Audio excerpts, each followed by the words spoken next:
Ito na na guys, at isabay ko kayo sa aking pag-tour namin dito sa Saint Peter and Saint Paul na church. Kasi wala kaming plan dito talaga guys. Dito lang kami napunta. Dahil magpunta sana kami nito sa Budapest, Hungary.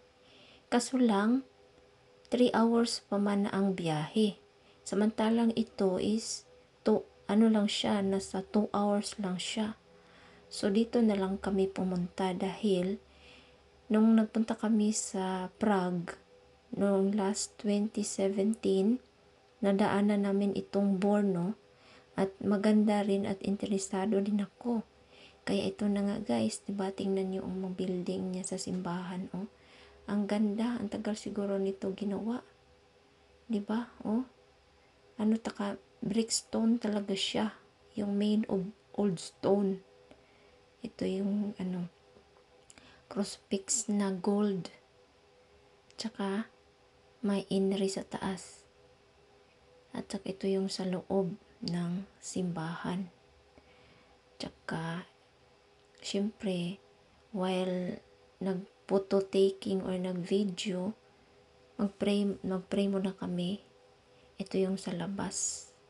Dito ako nung nag-parking kami ng car. Dito yun ang view. Mataas yan siya. Ito yun sa likod ng simbahan. Sa ibaba na ito. Nilapit ko lang ang video para maklaro nyo. Tsaka ang haba ng pader. At saka, itong may nag-aso-aso kasi malayo, medyo yan siya. Hindi ko alam kung ano yan. At ito yun sa unahan. At salamat sa inyo ito. Pwede ka dito magpa-picture taking. Ayan na nga, at nagpa-picture na nga rin kami. Ito, balik kami sa loob. At Gothic ang style ng simbahan na ito. Gothic style. At saka, kasi mahirap ng music guys. Laging naka-CPR. Kaya pagtiisan nyo na lang yung voice over ko na iwan. Hindi ako marunong mag-voice over. Kasi hindi naman ako mabilis magsalita.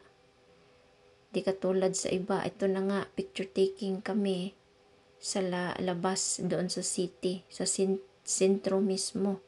Habang naghahanap kami ng restaurant na makainan. Ito yung sa likod. Going pababa. At ito yung Mary. Ito yung in order na